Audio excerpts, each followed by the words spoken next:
What's up, Hawks? It's Eric with Financial Hawks, and I'm going to be sharing with you guys today how I gave myself a $1,000 raise, or should I say $12,000 per year, going over the steps that I used and how you can use those too to get yourself that raise without having to worry about your job doing so. So earlier this year, right before the whole C-19 and lockdown situation, I was looking on ways on how to grow my editing skills outside of just YouTube and my own job. So I decided to really focus on gig work and to get used to working for myself independently and working for other businesses. So I originally came across Fiverr again, and I'll probably do a video on how I used to make money in college and afterwards using Fiverr, going over ways I was able to promote myself and get a lot of sales. But yeah, after looking at that site, after about a year of not being on it and just feeling like I wanted to try something different, I ended up searching on Google for gig sites, and I came across Upwork. And I remembered Upwork a little bit since I randomly created an account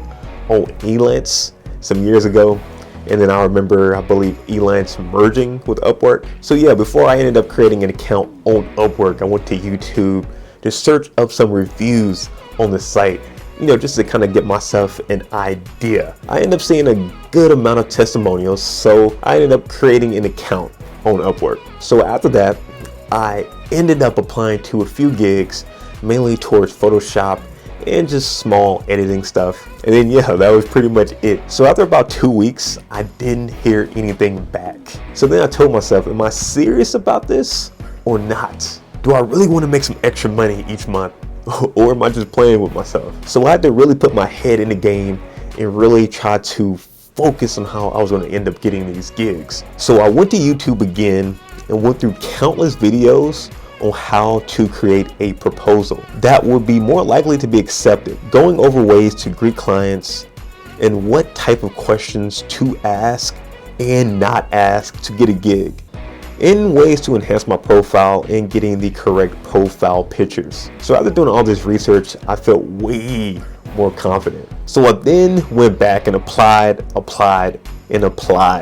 applied for so many jobs, I lost count. But I was doing 5 to 10 submissions at least a day. So yeah, anyway, after about 2 to 3 weeks of doing this, I ended up getting a small gig for about $20 to speak about a product for a business, reading a script and then talking in front of a camera. Even though it was super small, I felt really good to be able to knock that first one out.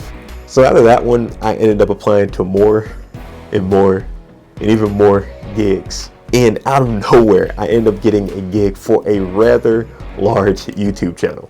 After speaking with them on the phone and seeing that I may be a good fit, I then had to edit 2 videos by that night, which is crazy too, because I had planned on getting my hair retwisted at my parents' house with my sister. And that was also that same day in about an hour. So I did as much as I could with learning the new editing style they were looking for in an hour, and then rushed over to my parents' house so my sister could twist my hair. I then came back home and I spent the rest of the night editing those videos, which ended up being, I think, around 3 or 4 a.m. in the morning. Anyways, I got done with the videos, submitted those to Dropbox. The next day, they hit me up and they loved the videos. And from there, they started giving me more and more, pretty much dang near daily videos to do for the company. Working on videos for their YouTube channel and on their website and social media pages. With this little side work now that I had, spending about 1 hour per video, I was making an extra $800 to $1,200 a month. And then when the lockdowns happened and the offices that they had in California ended up closing, they had their remote workers like myself who already had the equipment doing a lot more work. So that was a lot more money.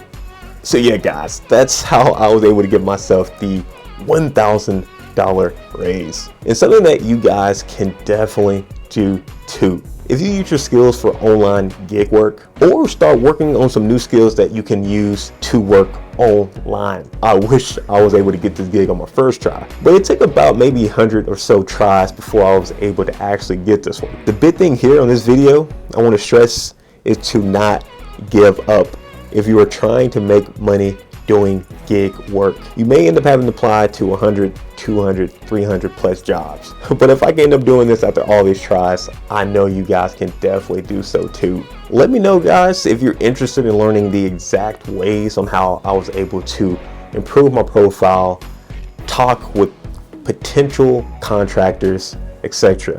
I would definitely be interested in doing some videos on more breakdowns on that too. But yes, guys, you don't have to rely on your main job to get yourself a raise. You can go out there and take that raise yourself. Now let's go out here, my financial hawks, and get this money, but also not giving up hope in yourself and applying yourself fully. You only live once and you can die tomorrow. So you may as well grind hard as you can in your aspirations now, because you may not get another day. I'll be seeing you guys in the next video.